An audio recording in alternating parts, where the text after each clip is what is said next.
지금 내가 집도 없고 돈도 없고 능력도 없는 아주 힘든 상황에 처해 있다고 해도 상관없습니다. 현재의 상태는 영원하지 않으니까요. 과거에 무슨 일이 일어났고 어떤 일을 했는지도 상관없습니다. 가장 중요한 것은 구독과 좋아요 감사합니다. 저는 디나입니다. 내 과거가 어떻든 현재 상황이 어떻든 그것이 내 인생의 전체를 결정하지 않습니다. 그럼 지금부터 앞으로의 내 인생을 더 나은 방향으로 이끌기 위한 가장 중요한 것은 무엇일까요? 지금 내가 어떤 생각을 하고 어떤 행동을 하고 있느냐에 따라서 내 운명은 180도 바뀔 수 있습니다. 지금 이 순간이 가장 중요하다는 말씀입니다. 이런 말을 하는 저 역시 힘든 과정을 겪었습니다. 몇 달 동안 취직이 안 되었던 적도 있고 돈이 없어서 지하 원룸에서 곰팡이를 닦아가면서 산 적도 있습니다. 출생 자체가 여러분에게 이름을 아무리 대도 모르실 것 같은 아주 시골 출신이죠. 아궁이에 불을 때는 집에 살았다고 하면 아무도 안 믿더라고요. 그 정도로 가난했습니다. 운명을 바꾸는 퀀텀 점프.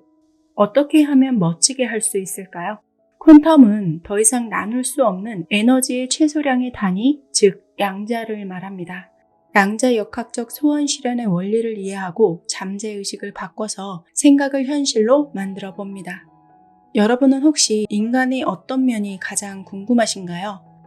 뇌라고 하실 수도 있고 신체 혹은 의식이라고 할 수도 있을 텐데요. 저는 늘 마음이 궁금했습니다. 마음은 뇌로 만들어지는 것인지 아니면 심장에서 만들어지는 것인지 궁금했죠. 어느 뇌과학자에 의하면 심장에서도 뇌세포가 일부 존재한다고 합니다. 심장과 뇌에서 만들어진 세포를 통해 우리의 생각과 마음이 만들어진다는 것입니다. 그런데 또 의문점이 하나 있습니다. 뇌사 상태, 즉 죽은 거나 다름없던 사람이 하루 만에 깨어나서 하는 이야기를 들어보면 아주 또렷하게 의식이 살아있던 사람도 있습니다. 가족들이 죽은 자신의 모습을 보면서 슬퍼하는 모습에 자신도 마음이 아팠다고 했습니다. 그렇다면 뇌가 멈춰 있어도 의식은 살아있었다는 뜻과 같습니다. 대체 그럼 의식은 어디에서 만들어지는 것일까요? 아직까지도 과학자들이 뚜렷하게 밝혀내지 못하고 있다고 하죠. 인간의 의식, 나를 이랬다 저랬다 하게 만드는 우리의 내면에 존재하는 마음이라는 것은 참 신기한 존재인 것 같습니다. 이 세상은 보이는 것과 보이지 않는 것이 존재합니다. 육체가 보이는 것이라면 마음이 보이지 않는 것에 해당하죠. 물질이라는 것은 에너지로 변환시킬 수 있습니다. 보이는 물질은 에너지를 측정할 수 있다는 말인데요. 우리의 몸무게를 측정하면 우리가 가진 에너지 양도 알 수 있게 됩니다. 무게에 따라서 상당한 에너지를 갖게 되는 거죠. 그러면 우리 마음과 같은 보이지 않는 존재들은 어떻게 에너지를 측정할 수 있을까요? 에너지는 주파수에 비례합니다. 주파수라는 말은 이미 익숙하실 겁니다. 주파수를 통해서 우리는 라디오를 들을 수도 있죠. 주파수라는 것은 1초 동안 파동이 진동하는 횟수를 뜻합니다. 진동수라고도 하죠. 진동수가 높으면 에너지가 높고 반대로 낮으면 에너지도 낮습니다. 보이는 물질을 형태라고 말한다면 보이지 않는 마음과 같은 것을 기라고 표현할 수 있겠습니다. 기가 세다, 기가 약하다 이런 표현 많이 들어보셨죠? 실제 우리는 성격이 드세다고 표현할 때 저 사람은 기가 너무 세서 저 사람하고만 있으면 내가 기에 눌리는 것 같아 라고 말하기도 합니다. 가까이만 가도 그 에너지가 느껴지는 사람이 있기도 하잖아요. 그래서 유명한 사람들과 악수를 하면 좋은 기운을 받게 되었다라고도 말합니다. 실제로 자신의 목표를 이루어낸 사람들은 기가 센 편입니다. 그러니까 에너지가 높은 편이라는 말입니다. 자신의 에너지를 높이고 진동수를 높게 하는 방법을 아는 사람은 대부분 성공하기 때문입니다. 모든 물질은 질량이 있는 한 서로 눈에 보이지 않는 인력으로 끌어당깁니다. 여러분과 컴퓨터 혹은 여러분과 핸드폰 사이에서도 보이지 않는 인력이 작용하는데요. 눈에는 보이지 않지만 인력은 분명 존재합니다. 인간의 눈은 가시광선 외의 주파수를 가지는 전자기파 에너지를 볼 수 없습니다. 가시광선 외에 다른 전자기파 에너지를 볼 수 없다는 말입니다. 뱀은 적외선을 볼 수 있고 곤충은 자외선을 볼 수 있죠. 인공위성은 자외선과 적외선 전파를 인식하는 센서를 탑재해서 사람의 눈으로는 알 수 없는 지구의 모습을 볼 수 있습니다. 평범한 생활에서만으로도 이렇게 보이지 않는 전파에 우리가 둘러싸여 살아간다는 사실을 이해하고 받아들이기는 아마 그리 어렵지는 않으실 거예요. 과학적으로 증명된 우주는 5%에 불과하다는 말이 있습니다. 나머지 95%의 우주가 미지의 세계인 것이죠. 그 미지의 세계 안에 보이지 않는 에너지가 있습니다. 그러니까 우리가 살아가는 데 영향을 미치는 것들이 대부분 보이지 않는 세계에서 이루어지고 있다는 말입니다. 그 사실을 받아들이면 그 보이지 않는 부분을 이해하는 것이 얼마나 우리에게 중요한 것인지를 알 수 있습니다. 인간관계도 마찬가지죠.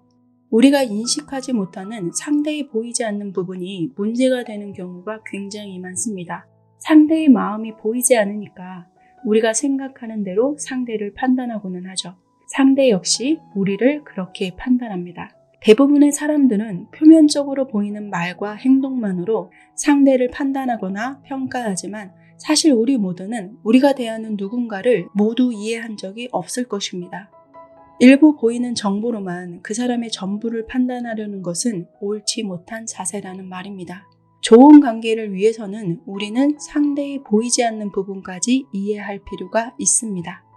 영성이란 과학으로 해명되지 않는 눈에 보이지 않는 세계를 말합니다. 흔히 영성이라는 말을 들으면 종교를 떠올리는 분도 많은데요.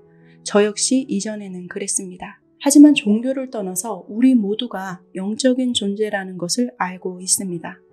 양자역학은 눈에 보이지 않는 세계를 과학적으로 접근하는 학문입니다. 그래서 양자역학으로 영성을 설명하는 책들도 많습니다. 양자역학에서 양자는 입자와 파동의 성질을 모두 가진 매우 작은 물질 또는 에너지의 최소 단위를 말합니다. 인간의 의식에 따라서 똑같은 것을 입자나 혹은 파동으로 보여질 수도 있다고 합니다. 그러니까 인간의 의식이 과학에도 영향을 미친다는 것을 의미합니다. 표면의식은 쉽게 인식되는 보이는 의식을 말합니다. 잠재의식은 깊숙이 내재된 보이지 않는 의식을 말합니다. 인식되지 않는 무의식이라고 할 수 있죠. 잠재의식과 무의식을 나눠 설명하기도 하지만 여기서는 통틀어서 잠재의식이라고 하겠습니다. 인간의 생각과 말 그리고 행동에 가장 영향을 많이 끼치는 것이 바로 잠재의식입니다. 인간의 눈에 보이든 보이지 않든 모든 것에는 에너지가 있습니다. 물질을 세분화하면 모두 에너지입니다. 생각이나 상상도 에너지라고 할 수 있습니다. 우리가 오랫동안 무언가를 상상하거나 무언가에 몰입하면 에너지가 확연하게 빠진 느낌이 듭니다. 몸에 힘이 없어지죠. 그럴 때는 음식 등을 섭취해서 에너지를 보충하게 됩니다. 음식이라는 물질이 에너지로 바뀌는 것이죠.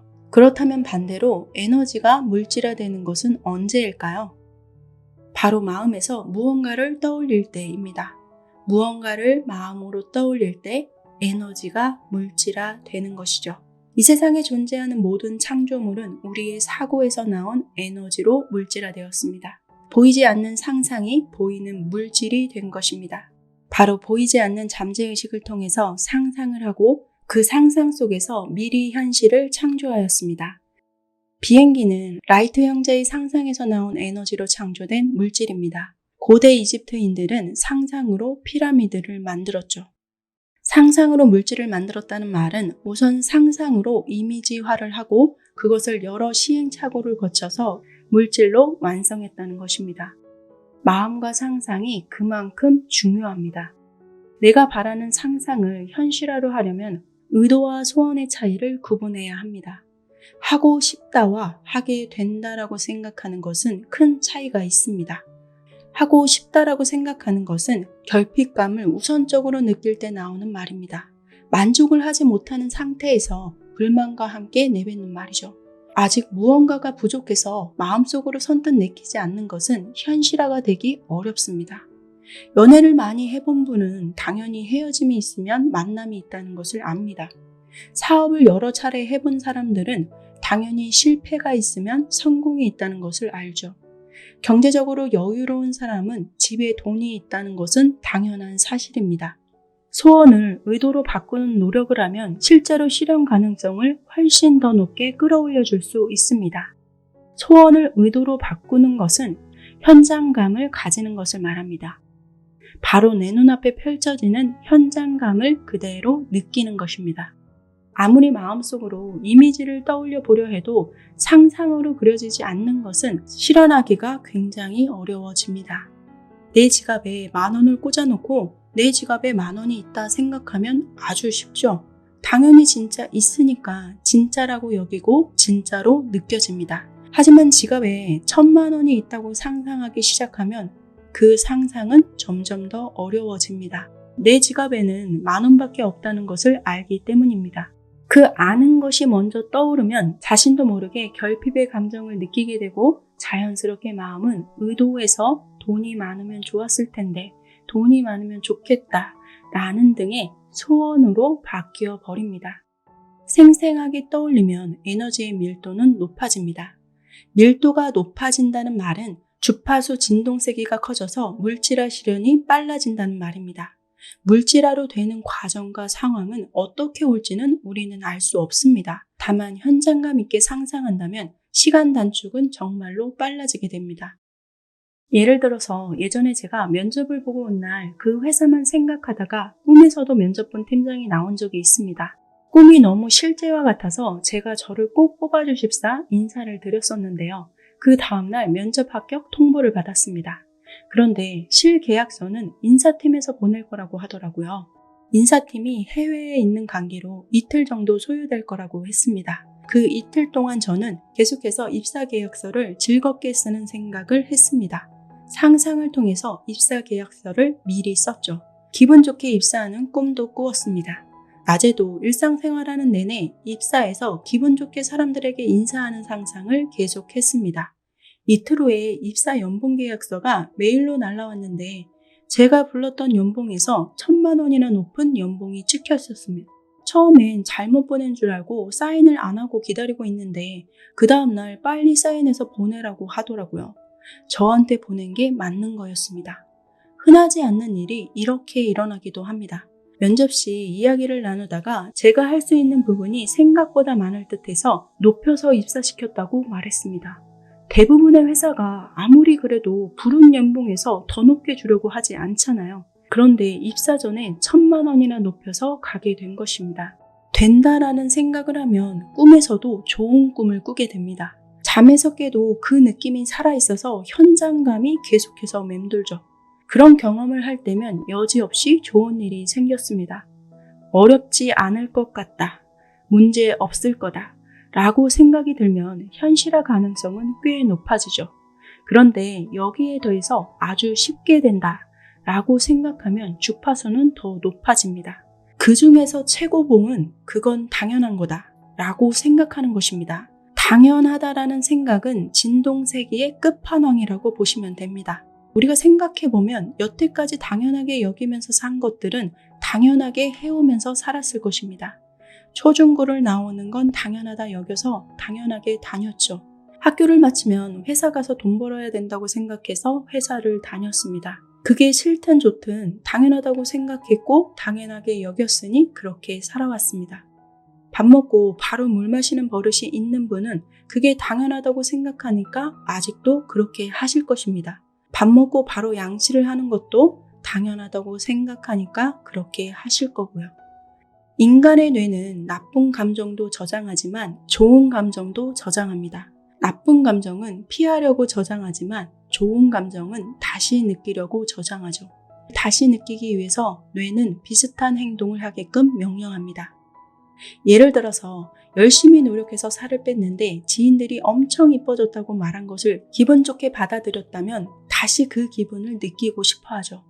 그래서 한번 맞들린 사람은 운동 중독이 되기도 합니다. 그 받았던 쾌감을 뇌에서 생각하게 되면 우리는 몸까지 진동하게 됩니다. 즉 마음에서 좋은 에너지가 일어나면 몸이 먼저 반응을 하게 되죠. 이것이 현실감을 느끼는 것과 같습니다. 이전에 먹어봤던 레몬을 생각만 해도 몸의 반응으로 침이 고이는 것과 같습니다. 돈으로 예를 들면 현실에서 큰 돈을 만져보질 못했는데 현실감을 어떻게 느끼냐 하실 수도 있습니다. 하지만 앞서 말한 뇌와 마음의 원리를 이용하면 됩니다. 예를 들어서 10만 원을 벌고 쾌감을 느꼈습니다. 그럼 더 뇌는 더 큰 자극을 위해서 20만 원을 벌게끔 세팅이 됩니다. 똑같이 10만 원을 벌면 쾌감이 떨어지게 되잖아요. 내가 겪었던 상위 단계를 겪어야 비슷한 수준의 쾌감을 느끼게 되는 거죠. 그래서 10만 원을 벌라 치면 100만 원을 벌게 되고 100만 원을 벌게 되면 1000만 원을 벌게 된다는 말을 합니다. 1000만 원을 벌게 되면 자연스럽게 1억을 목표로 하게 되고 1억이 달성되면 10억을 목표로 삼습니다. 그러니까 결과적으로 10억을 벌려면 10만 원부터 아주 기분 좋게 벌어보는 것을 시작해야 된다는 말입니다. 그 기분을 몸으로 느끼게 하기 위해서 자신에게 충분한 보상도 주는 거죠. 거울을 보고 역시 내가 해낼 줄 알았어 라는 등의 칭찬도 아끼지 말아야 합니다. 이 모든 사물을 인식하고 체험하는 과정, 몸까지 전달되는 현실감은 뇌에서 일어나는 이미지를 더 깊숙한 내면의 세계까지 각인시키게 됩니다. 양자학으로 보면 모든 이미지가 우선은 파동으로 존재하게 되는 거죠. 파동과 같이 내가 상상한 모든 이미지가 무한한 가능성으로 존재합니다. 그 수많은 파동의 가능성 이미지 중에서 현실이 된 것은 입자화되어 물질로 보여지게 되는 것입니다. 상상은 우리가 하는 것입니다. 그러니까 상상은 내가 하는 것이죠. 내가 무슨 상상을 하든 그것은 자유입니다. 그렇지만 내 상상이 내 현실을 만들어간다는 사실을 꼭 기억하셔야 합니다. 그러니 상상을 나쁜 쪽으로 몰아가면 내 인생은 힘들어지겠죠. 상상을 하는 중에 눈물이 난다는 것은 몸까지 반응했다는 말입니다. 너무 실제와 같아서 몸이 현실에서 먼저 느끼는 것입니다. 시험 보는 날 실제 시험장 가기 전에 시험장에 도착해서 앉아있다는 생각만 해도 몸이 먼저 엄청 떨려오잖아요. 몸이 먼저 경험을 하고 있는 것입니다. 엄청난 몰입감으로 현실감을 제대로 느낀다고 보시면 됩니다. 그러니까 그 몰입감을 내가 원하는 방향으로 이끌어 가시면 됩니다. 몸이 느낄 만큼 현장감 있게 이미지를 그려보는 거죠. 여러분 모두는 무한한 가능성이 있는 인생의 창조주입니다. 상상의 힘을 믿는다고 해서 여러분에게 손해볼 게 전혀 없잖아요. 오히려 좋은 일이 예상치 못한 곳에서 불쑥불쑥 나타나는 기묘한 경험을 하시게 될 겁니다. 여러분의 상상의 이미지, 그 가능성을 당연하게 받아들여 보세요. 이 정도 됐으면 나한테 올 때도 됐잖아. 이제 이 정도 괴롭혔으니까 나한테 좋은 일이 생길 때도 됐다. 그런 마음으로 이제 당연하게 내가 받을 순서가 됐다 라고 생각해 보시기 바랍니다.